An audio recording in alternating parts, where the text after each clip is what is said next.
ಮಂಗಳಂ ಜಗದಂಬ ಮಂಗಳಂ.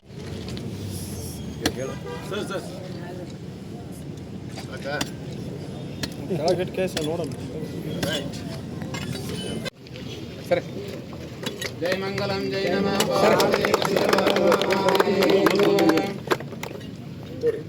Sir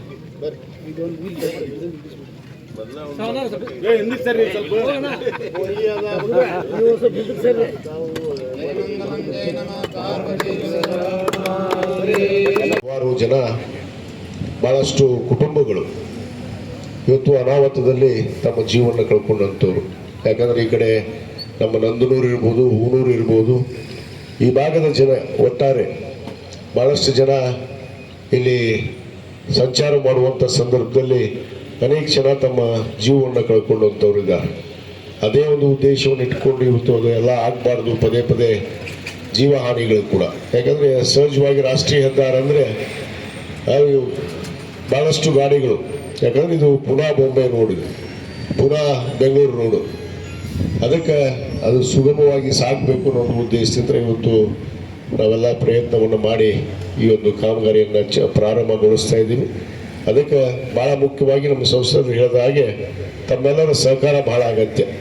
ಯಾಕಂದರೆ ತಾವೆಲ್ಲ ಸಹಕಾರ ಕೊಟ್ಟರೆ ಅವಧಿಯಲ್ಲೇ ಗುಣಮಟ್ಟದ ಕೆಲಸವನ್ನು ಮತ್ತು ಅವಧಿಯಲ್ಲೇ ಅವರು ಮುಗಿಸೋದಕ್ಕೆ ಪ್ರಯತ್ನವನ್ನು ಮಾಡ್ತಾರೆ. ತಮ್ಮ ಬೇಡಿಕೆಗಳೇನಿದಾವೆ ಆ ಬೇಡಿಕೆಗಳನ್ನು ನಾವು ಈಗಾಗಲೇ, ಯಾಕಂದರೆ ಟೆಂಡರ್ ಹಂತದಲ್ಲಿದ್ದಾಗ ನಾವು ಏನಾದರೂ ಬದಲಾವಣೆ ಮಾಡ್ಬೋದಿತ್ತು. ಬಹುತೇಕ ಇವತ್ತು ಟೆಂಡರ್ ಹಂತ ಮುಗಿದು ಈಗಾಗಲೇ ಕಾಮಗಾರಿ ಮಂಜೂರಾತಿಯಾಗಿ ಕೆಲಸ ಪ್ರಾರಂಭ ಮಾಡೋದಕ್ಕೆ ಈಗಾಗಲೇ ಸರ್ಕಾರ ಆದೇಶ ಮಾಡಿರುವ ಹಿನ್ನೆಲೆಯಲ್ಲಿ ಪ್ರಯತ್ನವನ್ನು ಅವರು ಮಾಡ್ತಾರೆ, ನಾನು ಕೂಡ ಮಾಡ್ತೀನಿ.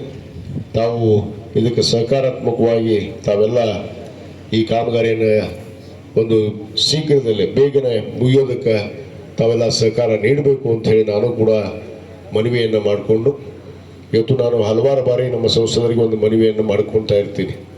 ಬಹುತೇಕ ಭಾಳಷ್ಟು ಜನದ್ದು ನಮ್ಮ ಬೇಡಿಕೆ ಇದೆ. ನಮ್ಮ ಹುಡುಗನ ಮತಕ್ಷೇತ್ರದವರು ನಮಗೆ ರೈಲು ಮಾರ್ಗ ಬಹುತೇಕ ತಾವು ಈಗಾಗಲೇ ಇಲ್ಕಲ್ನಲ್ಲಿ ಕೂಡ ನಮ್ಮ ಕರ್ನಾಟಕ ರಾಜ್ಯದ ಸನ್ಮಾನ್ಯ ವಿ ಸೋಮಣ್ಣವರೇ ಇವತ್ತು ರೈಲ್ವೆ ಖಾತೆಯ ಸಚಿವರಾಗಿದ್ದಾರೆ ಕೇಂದ್ರ ಸರ್ಕಾರದಲ್ಲಿ. ಬಹುತೇಕ ತಾವು ಮನಸ್ಸು ಮಾಡಿದರೆ ಅದೇನು ದೊಡ್ಡಾಗೋದಿಲ್ಲ. ಇವತ್ತೇನು ಹೊಸಪೇಟೆದಿಂದ ನಮ್ಮ ಕೂಡಲ ಸಂಗಮದವರೆಗೂ ಒಂದು ರೈಲ್ವೆ ಮಾರ್ಗ ಆಗಬೇಕು ಅಂತೇಳಿ ಈ ಭಾಗದ ಜನರ ಬೇಡಿಕೆ ಐತಿ, ಬಹುದಿನದ ಬೇಡಿಕೆ ಐತಿ. ಆ ರೈಲ್ ಒಂದು ನಮಗೆ ಬಂದ್ರೆ ಭಾಳ ಅನುಕೂಲ ಆಗುತ್ತೆ. ಅಲ್ಲಿ ಇಲ್ಕಲ್ನಲ್ಲಿ ಸೀರೆ ವ್ಯಾಪಾರಸ್ಥರು ಇರ್ಬೋದು, ಗ್ರಾನೈಟ್ ಉದ್ದಿಮೆ ಇರ್ಬೋದು, ಈ ಭಾಗದ ಜನರಿಗೂ ಕೂಡ. ಯಾಕಂದರೆ ಕೂಡಲ ಸಂಗಮ ಅನ್ನೋದು ಒಂದು ಪವಿತ್ರವಾದ ಕ್ಷೇತ್ರ.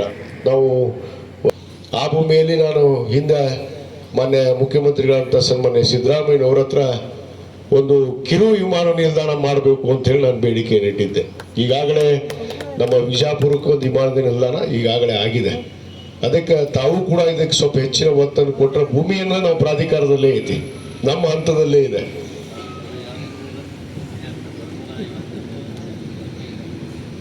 ಎಲ್ಲಿ 500 ಎಕರೆ ಐತೆ ಸರ್.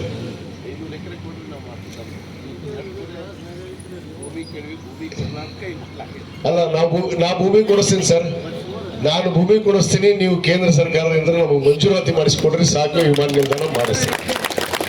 ಯಾಕಂದ್ರೆ ಬಹಳಷ್ಟು ಜನದ ಬೇಡಿಕೆ ಐತೆ. ಯಾಕಂದ್ರೆ ಒಂದು ಪವಿತ್ರವಾದ ಕ್ಷೇತ್ರ ಈ ಬಾಗಲಕೋಟೆ ಬಿಜಾಪುರ ಮಧ್ಯೆ ಆದ್ರೆ ಎಲ್ಲರಿಗೂ ಕೂಡ ಅನುಕೂಲ ಆಗುತ್ತೆ.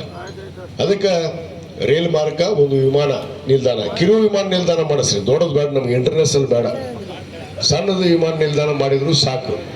ವಾರದಾಗ ಒಂದು ಫ್ಲೈಟ್ ಬಂದ್ರೆ ನಮಗೆ ಅನುಕೂಲ ಆಗುತ್ತೆ. ಅದಕ್ಕೆ ನಮ್ಮ ಜನ ಅಡ್ಡಾಡ್ಲಿ ವಿಮಾನದಾಗ. ಅದಕ್ಕೆ ಒಂದು ರೈಲ್ ಮಾರ್ಗ, ಒಂದು ವಿಮಾನ ನಿಲ್ದಾಣಕ್ಕೆ ತಮ್ಮಲ್ಲಿ ನಾನು ವಿನಂತಿಪೂರ್ವಕವಾಗಿ ಬೇಡಿಕೆಯನ್ನು ಇಡ್ತಾ ಇವತ್ತು ಏನು ತಾವೆಲ್ಲ ಹೆಚ್ಚಿನ ಒಂದು ಪ್ರಯತ್ನವನ್ನು ಪಟ್ಟು ಇವತ್ತು ನಮಗೆ ಈ ಫ್ಲೈಓವರನ್ನು ಏನು ಈ ಬಾರಿ, ಯಾಕಂದರೆ ಕಳೆದ ಬಾರಿನೇ ನಾನು ಶಾಸಕನಿದ್ದಾಗ ಭಾಳಷ್ಟು ಒತ್ತಾಯ ಮಾಡಿದ್ದೆ, ಇಲ್ಕಲ್ ಅಂಡರ್ ಪಾಸ್ ಆಗಿರ್ಬೋದು, ಕೂಡಲ ಸಂಗಮ, ಬೆಳಗಲ ಕ್ರಾಸ್ ಆಗಲೇಬೇಕು ಅಂಥೇಳಿ. ಅದು ಇವತ್ತು ಆ ಸಂಗಮನಾಥನ ಆಶೀರ್ವಾದದಿಂದ ಇವತ್ತು ನಮಗೆಲ್ಲರಿಗೂ ಸಹಕಾರಗೊಂಡಿದೆ.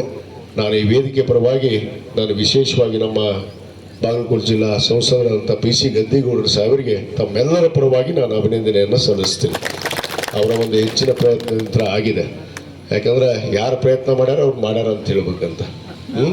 ಯಾಕಂದ್ರೆ ಅದನ್ನು ನಾನು ಈ ಸಾರಿ ನಮಗೆ ಗೊತ್ತಿದೆ ಇಲಾಖೆ ಅಧಿಕಾರಿಗಳು ಕೂಡ ಇದ್ದಾರೆ. ನಾನು ಅನೇಕ ಇಲಾಖೆ ಅಧಿಕಾರಿಗಳನ್ನ ಕರ್ಕೊಂಡು ಬಂದು ನಾನು ಇಲ್ಲೇ ಸರ್ವೆ ಮಾಡಿಕೊಂಡು ಹೋಗಿದ್ವಿ. ಬೆಳಗಲ್ ಕ್ರಾಸು, ಕೂಡಲ ಸಂಘ ಕ್ರಾಸು, ಇಳಕಲ್ದು ಇದನ್ನು ಭಾಳ ಒತ್ತಾಯ ಮಾಡಿರೋ ಹಿನ್ನೆಲೆಯಲ್ಲಿ ಇವತ್ತು ನಮಗೆ ಆ ಒಂದು ಕಾಮಗಾರಿ ದೊರಕಿದೆ ಅನ್ನೋ ಮಾತನ್ನು ಕೂಡ ಹೇಳ್ತಾ, ಇವತ್ತು ಏನು ತಾವೆಲ್ಲ ಈ ಕಾರ್ಯಕ್ರಮದಲ್ಲಿ ಭಾಗವಹಿಸಿದಿರಿ, ತಮ್ಮ ಬೇಡಿಕೆಯನ್ನು ಕೂಡ ಮಾನ್ಯ ಸಂಸದರಿಗೆ ನಾನು ಕೂಡ ಪತ್ರವನ್ನು ಬರಿತೇನೆ, ಇಲಾಖೆಗೆ ಪತ್ರವನ್ನು ಬರಿತೀನಿ ಅನ್ನೋ ಮಾತನ್ನು ಹೇಳಿ, ಸಂಗಮ ಗಂಜಾಳಿಗೆ ಹೋಗುವ ಮಾರ್ಗ, ಬಾಗಲಕೋಟೆಗೆ ಹೋಗುವ ಮಾರ್ಗ ಕೂಡ ಅಂಡರ್ ಪಾಸ್ ಆಗಬೇಕು ಅಂತ ಬಹಳಷ್ಟು ಬೇಡಿಕೆ ಹಿನ್ನೆಲೆಯಲ್ಲಿ ಇವತ್ತು ಮಾನ್ಯ ಸಂಸದರು ಮತ್ತು ರಾಜ್ಯ ಸರ್ಕಾರದಿಂದ ಕೂಡ ಹೆಚ್ಚಿನ ಒತ್ತಡವನ್ನು ಇವತ್ತು ನಾವು ಇಲಾಖೆಯ ಅಧಿಕಾರಿಗಳ ಮೇಲೆ ಒತ್ತಡವನ್ನು ತಂದು, ಇದು ಒಂದೆಲ್ಲ ಇನ್ನೂ ಹಲವಾರು ಅಂಡರ್ ಪಾಸ್ ಫ್ಲೈಓವರ್ ಆಗಬೇಕಾಗಿದೆ. ಅದರಂತೆ ಬಹುದಿನದ ಬೇಡಿಕೆ ಇಳಕಲ್ನಲ್ಲಿ ಕೂಡ ಇತ್ತು. ಇಳಕಲ್ ಬಸವೇಶ್ವರ ಸರ್ಕಲ್ನಲ್ಲಿ ಕೂಡ ಮಾನ್ಯ ಸಂಸದರು ನಾವು ಕೂಡಿಕೊಂಡು ಆ ಒಂದು ಕಾಮಗಾರಿಯನ್ನು ಕೂಡ ಇವತ್ತು ಪ್ರಾರಂಭ ಆಗಿದೆ. ಅದರಂತೆ ಇದಕ್ಕೂ ಕೂಡ ನಾನು ಅನೇಕ ಸಂದರ್ಭದಲ್ಲಿ ನಮ್ಮ ಪ್ರಾಜೆಕ್ಟ್ ಡೈರೆಕ್ಟರ್ ಆದಂಥ ಗಿರೀಶ್ ಗಂಗಾಧರ್ ಅವ್ರ ಜೊತೆಗೆ ಮತ್ತು ನಮ್ಮ ಬಾಗಲಕೋಟೆ ಪಿ ಡಿ ಅವ್ರ ಜೊತೆಗೆ ಮತ್ತು ಮಹೇಶ್ ಅವ್ರ ಜೊತೆಗೆ ಇಲ್ಲಿ ವೀಕ್ಷಣೆಗೆ ಬಂದಿದ್ದೀವಿ ನಾವು. ಅದು ಇನ್ನೂ ಟೆಂಡರ್ ಹಂತದಲ್ಲಿತ್ತು. ನಾನು ಕೂಡ ಅನೇಕ ಇವತ್ತು ನಮ್ಮ ಇಲಾಖೆಯವರ ಜೊತೆಗೆ ಚರ್ಚೆ ಮಾಡಿ ಇದನ್ನು ಶೀಘ್ರದಲ್ಲೇ ಇದನ್ನು ಮಾಡಿಕೊಡಬೇಕು ಅಂಥೇಳಿ ನಾನು ಕೂಡ ಒತ್ತಡವನ್ನು ಮಾಡಿದೆ. ಅದೇ ರೀತಿ ನಮ್ಮ ಸಂಸದರು ಕೂಡ ಇವತ್ತು ಹೆಚ್ಚಿನ ಒತ್ತಡವನ್ನು ಹೇರಿ ಇವತ್ತು ಕೇಂದ್ರ ಸರ್ಕಾರದ ಮೇಲೆ ಇವತ್ತು ನಮ್ಮ ಬೆಳಗಲ್ ಹಾಗೂ ಕೂಡಲ ಸಂಗಮ ಕತ್ರಿಯ ಈ ಒಂದು ಅಂಡರ್ ಪಾಸನ್ನು ಈಗಾಗಲೇ ಸುಮಾರು 43 ಕೋಟಿ ವೆಚ್ಚದಲ್ಲಿ ಈ ಎರಡೂ ಕಾಮಗಾರಿಯನ್ನು ಈಗ ನಾವು ಭೂಮಿ ಪೂಜೆಯನ್ನು ನೆರವೇರಿಸಿದ್ದೀವಿ. ಇವತ್ತು ತಾವೆಲ್ಲ ಒಂದು ಬೇಡಿಕೆಗಳನ್ನು ಇಟ್ಟಿದ್ದೀರಿ. ಏನು ಇಲ್ಲಿ ಒಂದು ಪಿಲ್ಲರ್ ಮುಖಾಂತರ ಬ್ರಿಡ್ಜ್ ಆದ್ರೆ ಇಲ್ಲಿ ಇನ್ನುಳಿದ ಚಟುವಟಿಕೆಗಳಿಗೆ ಅನುಕೂಲ ಆಗುತ್ತೆ ಅನ್ನೋದು. ಬಹುತೇಕ ಇಲ್ಲಿರುವಂಥ ನಮ್ಮ ವ್ಯಾಪಾರಸ್ಥರು ಇರ್ಬೋದು, ಚಾ ಅಂಗಡಿಯವರು ಇರ್ಬೋದು, ಸಣ್ಣ ಪುಟ್ಟ ವ್ಯಾಪಾರ ಮಾಡುವಂಥ ಬಡವರಿದ್ದಾರೆ, ಅವ್ರಿಗೆ ಅನುಕೂಲ ಆಗುತ್ತೆ ಅನ್ನೋ ಒಂದು ಉದ್ದೇಶದಿಂದ ತಾವೆಲ್ಲ ಈಗಾಗಲೇ ಸಂಸದರಿಗೂ ತಾವು ಮನವಿಯನ್ನು ಮಾಡಿಕೊಂಡಿದ್ದೀರಿ, ನನಗೂ ಕೂಡ ಮನವಿ ಮಾಡಿಕೊಂಡಿದ್ದೀರಿ. ಖಂಡಿತವಾಗಿ ಈಗಾಗಲೇ ನಾನು ಸಂಸದರ ಜೊತೆಗೆ ಚರ್ಚೆ ಮಾಡಿದೆ. ಅವರ ಒಂದು ಹೆಚ್ಚಿನ ಜವಾಬ್ದಾರಿ ಭಾಳಷ್ಟು ಇದೆ. ಯಾಕಂದರೆ ಕೇಂದ್ರ ಸರ್ಕಾರದಲ್ಲಿ ಆಡಳಿತರಿರುವಂಥ ನಮ್ಮ ಸಂಸದರು ಇದನ್ನು ಸ್ವಲ್ಪ ಹೆಚ್ಚಿಗೆ ಗಮನವನ್ನು ಕೊಟ್ಟು ಇವತ್ತು ಇದನ್ನು ಆಗಬೇಕು ಅನ್ನೋದನ್ನು ಅವರು ಮನಸ್ಸು ಮಾಡಿದರೆ ಖಂಡಿತವಾಗಿ ತಾವು ಬೇಡಿಕೆಯನ್ನು ಇಟ್ಟಿದ್ದು ಈಡೇರುತ್ತೆ ಅನ್ನೋ ಮಾತನ್ನು ನಾನು ಹೇಳಕ್ಕೆ ಇಚ್ಛೆಪಡ್ತೀನಿ. ವರ್ಷಗಳಿಂದ ನಾವು ಪವಿತ್ರವಾಗಿರ್ತಕ್ಕಂಥ ಕೂಡಲ ಸಂಗಮ ದೇವಸ್ಥಾನಕ್ಕೆ ಹೋಗುವ ಸಂದರ್ಭ ಆಗಿರ್ಬೋದು, ಪ್ರತಿನಿತ್ಯದ ನಮ್ಮ ಕೆಲಸ ಕಾರ್ಯಗಳಿಗೆ ಈ ಒಂದು ರಸ್ತೆಯಲ್ಲಿ ಅಡ್ಡಾಡ್ತಕ್ಕಂಥ ಸಂದರ್ಭದಲ್ಲಿ ಹಲವಾರು ಅಪಘಾತಗಳು ಸಂಭವಿಸಿ ನಾವು ಬಹಳಷ್ಟು ಜೀವಗಳನ್ನು ಕಳೆದುಕೊಂಡಿದ್ದೇವೆ. ಈ ಹಿನ್ನೆಲೆಯಲ್ಲಿ ಬಹಳ ವರ್ಷಗಳಿಂದ ಹಿಂದೆ ನಾನು ಸನ್ಮಾನ್ಯ ಗಡ್ಕರಿ ಅವ್ರ ಜೊತೆ ಕನ್ಸಲ್ಟೇಟಿವ್ ಕಮಿಟಿಯ ಸದಸ್ಯನಿದ್ದಿರ್ತಕ್ಕಂಥ ಸಂದರ್ಭದಲ್ಲಿ ಅವರಿಗೆ ಗಮನಕ್ಕೆ ತಂದಿದ್ದೆ. ಆದರೂ ಕೂಡ ಈ ಒಂದು ಕಾರ್ಯ ಮಂಜೂರಾಗಲಿಕ್ಕೆ ಬಹಳಷ್ಟು ವಿಳಂಬ ಆಗಿದೆ. ಆದರೆ ಇವತ್ತು ನಮ್ಮ ದೇಶದಲ್ಲಿ, ಅದು ನಮ್ಮ ಕ್ಷೇತ್ರದಲ್ಲಿ ಬಹಳಷ್ಟು ಈಗ ಸದ್ಯ 2 ರಸ್ತೆಗಳ ಕೆಲಸ ಅಂದರೆ ಹೆದ್ದಾರಿ ರಸ್ತೆಗಳ ಕೆಲಸ ನಡೀತಾ ಇದೆ. ಆಗಲೇ ಎಲ್ಲ ಮೊದಲು ಹಂತದ ಕಾರ್ಯಕ್ರಮ ಮುಗಿಸಿರ್ತಕ್ಕಂಥ ಪುಣೆ ಬೆಂಗಳೂರು ಆಗಿರ್ಬೋದು, ಅದರ ಜೊತೆಗೆ ಏನು ರಸ್ತೆಗಳಿಗೆ ಬೇಕಾಗಿರ್ತಕ್ಕಂಥ ಬಹಳಷ್ಟು ಬ್ರಿಡ್ಜ್ಗಳ ಕೆಲಸ ಇವತ್ತು ನಡೆದಿವೆ. ಇವತ್ತು ನಮ್ಮ ದಿನನಿತ್ಯದ ವ್ಯವಹಾರ, ನಮ್ಮ ವ್ಯಾಪಾರ, ಅದರ ಜೊತೆಗೆ ನಮ್ಮ ಸರಕುಗಳ ಒಂದು ಕ್ಷೇತ್ರದಿಂದ ಮತ್ತೊಂದು ಕ್ಷೇತ್ರಕ್ಕೆ ಹೋಗ್ತಕ್ಕಂಥ ಸಂದರ್ಭ, ನಾವು ಪ್ರಯಾಣಿಸತಕ್ಕಂಥ ಸಂದರ್ಭದಲ್ಲಿ ರಸ್ತೆಗಳು ಬಹಳಷ್ಟು ಪ್ರಮುಖ ಆಗ್ತದೆ. ಆ ರಸ್ತೆಗಳನ್ನು ನಾವು ಚೆನ್ನಾಗಿ ಇರಬೇಕಾಗ್ತದೆ.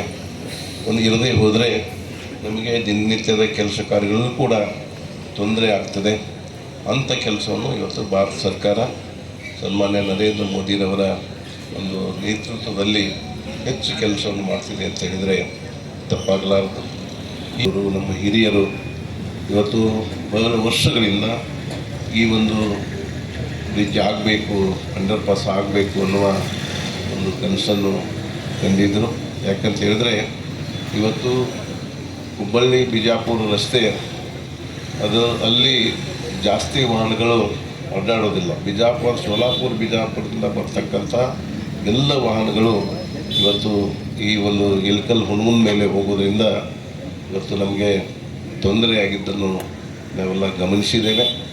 ಇವತ್ತು ನಮ್ಮ ಮನವಿ ಮೇರೆಗೆ ಇವತ್ತು ಕೇವಲ ನಾನಷ್ಟೇ ಅಲ್ಲ, ಇವತ್ತು ಇಂದಿನ ಶಾಸಕರಾಗಿರ್ತಕ್ಕಂಥ ದೊಡ್ಡನಗೌಡರು ಇರ್ಬೋದು, ಕಾಶಪ್ಪನವ್ರು ಇರ್ಬೋದು, ಇವರ ಒಂದು ಒತ್ತಾಯ ಕೂಡ ಇದ್ದಿರ್ತಕ್ಕಂಥ ಸಂದರ್ಭದಲ್ಲಿ ಇದು ನನ್ನ ಆದ್ಯ ಕರ್ತವ್ಯ. ಇವತ್ತೇನು ಈ ಒಂದು ಕೆಲಸವನ್ನು ನಾವು ಪ್ರಾರಂಭ ಮಾಡಲಿಕ್ಕೆ ಪೂಜೆಯನ್ನು ನೆರವೇರಿಸಿದೆ. ಇವತ್ತು ಬಹಳಷ್ಟು ಈ ಭಾಗದ ಜನರ ಬೇಡಿಕೆ ಏನಾಗಿದೆ ಅಂತ ಹೇಳಿದರೆ, ಆ ಒಂದು ಬ್ರಿಡ್ಜು ಇವತ್ತು ಈ ಮೇಲ್ಸೇತುವೆ ಹಾಗೆ ಅಂದರೆ ಕೆಳಗೆ ಸಂಪೂರ್ಣವಾಗಿ ಪಿಲ್ಲರ್ ಮೇಲೆ ಆಗಬೇಕು ಅನ್ನುವ ಅವರ ಭಾವನೆಯನ್ನು ವ್ಯಕ್ತಪಡಿಸಿದ್ದಾರೆ. ನನಗೂ ಕೂಡ ಇಂಥ ಒಂದು ದೊಡ್ಡ ದೇವಸ್ಥಾನ ಇದು ನಮಗೆ ಅಡ್ಡಾಡಲಿಕ್ಕೂ ಆಗ್ಬೋದು, ಅದರ ಒಂದು ದರ್ಶನಕ್ಕಾದರೂ ಕೂಡ ಈ ಭಾಗದ ಜನರಿಗೆ ಆಗಬೇಕನ್ನುವ ಇಚ್ಛೆಯಿಂದ ಈಗಾಗಲೇ ಸಂಬಂಧಿಸಿದ ಅಧಿಕಾರಿಗಳ ಜೊತೆ ನಾನು ಮಾತನಾಡಿದ್ದೇನೆ. ಒಟ್ಟಾರೆ ಅವರ ಇಚ್ಛೆಯನ್ನು ಪೂರೈಸಲಿಕ್ಕೆ ನಾನು ಪ್ರಾಮಾಣಿಕವಾಗಿ ಕೆಲಸವನ್ನು ಮಾಡ್ತೇನೆ. ಆದರೂ ಕೂಡ ಯಾಕಂತ ಹೇಳಿದ್ರೆ ಇವತ್ತು ರಾಷ್ಟ್ರೀಯ ಹೆದ್ದಾರಿ ಪ್ರಾಧಿಕಾರದಿಂದ ಈಗಾಗಲೇ ಸಂಪೂರ್ಣವಾಗಿ ಒಂದು ಕೆಲಸ ಮಂಜೂರಾಗಿದೆ. ಅದರ ಒಂದು ಡಿಸೈನ್ ಬದಲಾವಣೆ ಮಾಡಬೇಕಾದ್ರೆ ಸ್ವಲ್ಪ ಕಷ್ಟ ಆಗ್ತದೆ. ಆದರೂ ಕೂಡ ನಾನು ಪ್ರಾಮಾಣಿಕವಾಗಿರ್ತಕ್ಕಂಥ ಪ್ರಯತ್ನವನ್ನು ಮಾಡ್ತೇನೆ.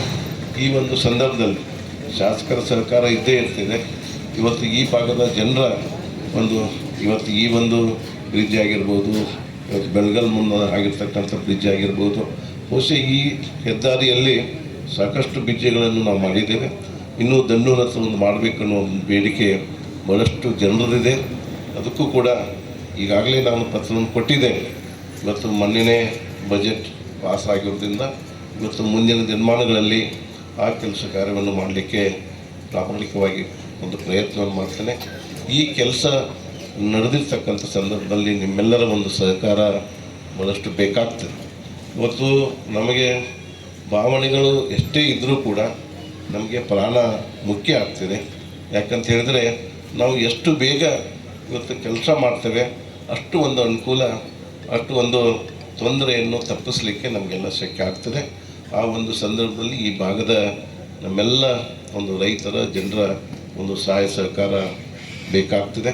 ಇವತ್ತು ಅದರ ಜೊತೆಗೆ ಇವತ್ತೇನು ವೇದಿಕೆ ಮೇಲೆ ಆಗಲು ನಾನು ಹೆಸರು ಹೇಳಲಿಲ್ಲ, ಏನು ಕಂಪನಿಯಿಂದ ಬಂದಿರತಕ್ಕಂಥ ವಿಜಯಕುಮಾರ್ ಅವರು ಸಂಗಡಿಗರಿಗೆ ನಾನು ಹೇಳೋದಿಷ್ಟೇ, ಇವತ್ತು ಏನು ಕೆಲಸ ಮಾಡ್ತೀವಿ ಗುಣಮಟ್ಟದ ಒಂದು ಕೆಲಸ ಆಗಬೇಕು, ಬೇಗ ಆಗಬೇಕು. ನಿಮಗೆ ಬೇಕಾಗಿರ್ತಕ್ಕಂಥ ಸಹಾಯ ಸಹಕಾರವನ್ನು ನಾನು ಹಾಗೂ ಶಾಸಕರು ಮಾಡ್ತೇವೆ ಅನ್ನೋದು ಮಾತನ್ನು ಈ ಒಂದು ಸಂದರ್ಭದಲ್ಲಿ ಹೇಳಿ